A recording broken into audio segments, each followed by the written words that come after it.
হ্যাঁ, আমি অফকোর্স আমি আমার এই সিদ্ধান্ত তখনই তুলব যখন সে এসে ক্যামেরার সামনে বলবে যে আমি লিখন আমার ছেলের বয়সী, লিখনের বউ আছে, লিখনের বাচ্চা আছে, লিখনের একটা পরিবার আছে, লিখনের পরিবার, লিখনের বোনের পরিবার, লিখনের আত্মীয় স্বজনের পরিবার, সবার সামনে প্রিন্স মামুনের মা যেহেতু আমাকে ছোট করে দিয়েছে এবং এখন পর্যন্ত সে কোনো রিগ্রেট ফিল করে নাই বা সে ছোট আমাকে সরি বলে নাই, তাহলে আমার তাকে সরি বলার প্রশ্নই ওঠে না। আমি সরি তাকে কখনোই বলবো না। না, আমাকে কুকুর কামড় দিলে আমি তো বসে থাকবো না, কারণ কুকুরকে আমি প্রথমে লাঠিতে পিটাবো, তারপর যদি লাঠিতে পিটায় কুকুর ঠিক না হয় আমি কুকুরকে লাথি মারবো।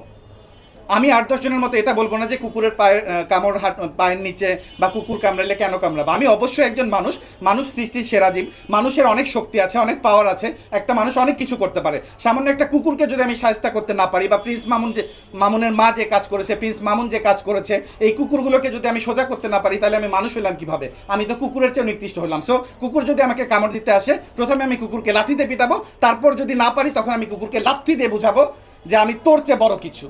না না না না, সরি আমি তাকে তখনই বলবো, সরি তাকে আমি বলতাম পরের ভিডিওতে, কিন্তু তারপরেও আমি দেখেছি যে সে আবার আমাকে পোক করার জন্য সে বাসায় একজন ছেলের সঙ্গে জুতা তুলে জুতা দেখিয়ে আমাকে জুতা মারা হচ্ছে।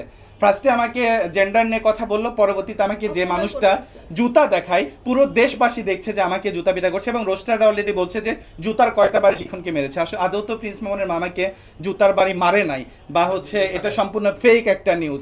সে যদি আমাকে জুতা না দেখায় তো আমার এতটুকু বিবেকবোধ আছে, আমি মানুষ হিসেবে অবশ্যই একজন ভালো মানুষ। আপনারা যদি আমার ব্যক্তিগত লাইফ ঘাটতে যান তখন দেখবেন সে জায়গা থেকে আমি তাকে অবশ্যই মা হিসেবে সরি বলতাম, কিন্তু সে যেহেতু জুতা মেরেছে আমার উচিত জুতার চেয়ে বড় কিছু তাকে মারা।